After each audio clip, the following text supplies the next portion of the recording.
When you look at the title of this video, what does it mean to trust? What does trust mean for you? Is it conceptual? Is it a thought of trusting your deepest heart's yearning? Or is it an embodied, lived experience of surrender, moment to moment, cascading inward to the present moment of now, on a rolling cycle that's ongoing, and then trusting whatever happens in life? I just finished up a online retreat with Simply Always Awake, Angelo Dilullo. Such a wonderful experience as always. I've done multiple retreats with him, and they always are top tier in his transmission and the container that is created. And Angelo said something that is very, very, very important, and just one line that stands out to me post-retreat integration, and it is, maybe this is all about trust. Maybe this whole spiritual thing, this whole awakening thing, this whole surrender into God is trust.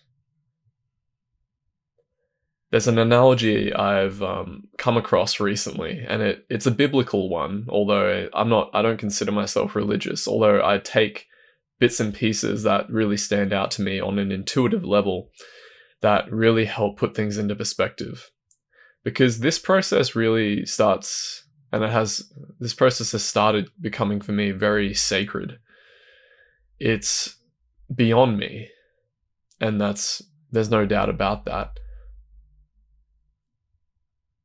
I used to have a complex that, I'm the spiritual seeker, which still comes on sometimes, but I'm the spiritual one who's taking credit for things as they come up in my life. But it's like the analogy that I saw, the biblical reference, is that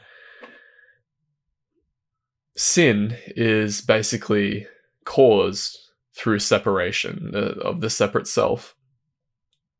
The separate self who separates himself from God through free will, who thinks that his will is more paramount than that of God. And to put that into very practical terms, when we use thought as the main agent and vehicle that we see the world through, which pretty much 99% of the world does, and I would say even biblical and Christian people do, like priests and whatnot, when we use thought to construct the world and separate ourselves in the process from God, by assuming that we have agency, free will, and all these sorts of things, by buying into our narratives and our stories,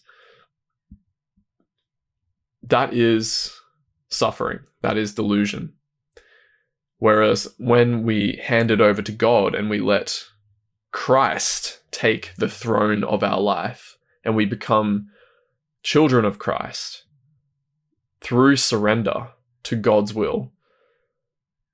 If that doesn't make sense, that's okay. Essentially what we're doing, if you're not familiar with Christian stuff, which I'm not really either, but I intuit what it's saying, is that it is saying that basically when you let go and converge into the immediacy of the present moment so fully and trust that, like it is the only thing that matters in your life, then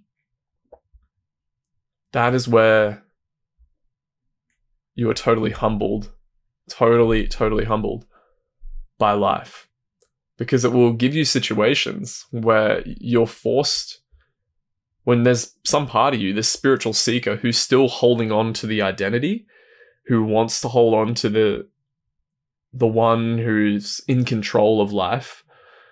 Life will give you situations where your spiritual yearning and your deepest heart's yearning will conflict with that, where God's will is trying to take through and interpenetrate your life and take over and show you what it means to trust intuitively and to really trust in the present moment.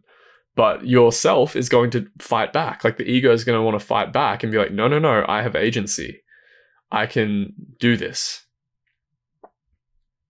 I'm in control of my life. Whereas God's will is like, lol, bro, you're not. and I'm here to show you lovingly. I've got my hand on your shoulder. It's okay. You can trust, you can fall back, and you can lean into your deepest truth. But yeah, and a really good biblical analogy has come to me very spontaneously. Again, I'm not religious, but it's weird. Like these things, these revelations just dawn sometimes, where it's like, yeah, holy crap, they knew what they were talking about.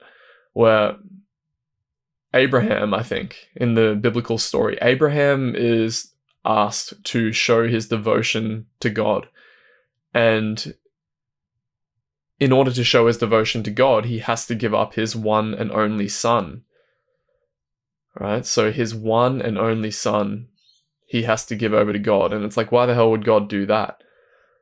But it's because it's a test of his faith in God. Is he willing to do everything to surrender to God, to surrender to what's beyond him, when you don't put a thought in front of your face to that's guiding your life and you cling to it like desperately, like it's your identity? But rather, when Abraham surrenders to God, he gives his son over to God.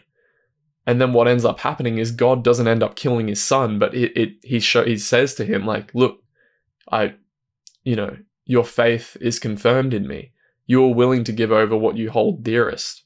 And that's that's what it really feels like in our life, in my experience. I won't go into specifics on what's happened, but that's what it feels like, is when you're given moments of trust, you'll feel the ego really wanting to fight back. Like maybe it's like quitting a job, right?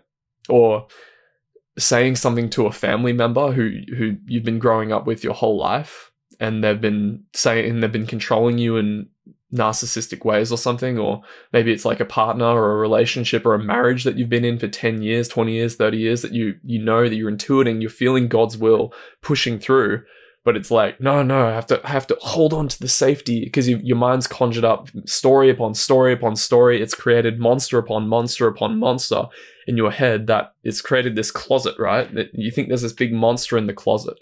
And God's will is basically saying, like, you can open the closet and there's nothing there. And I've got your back. So that's the humbleness of this process. It takes everything away from you, and it is taking everything away. And it's wild.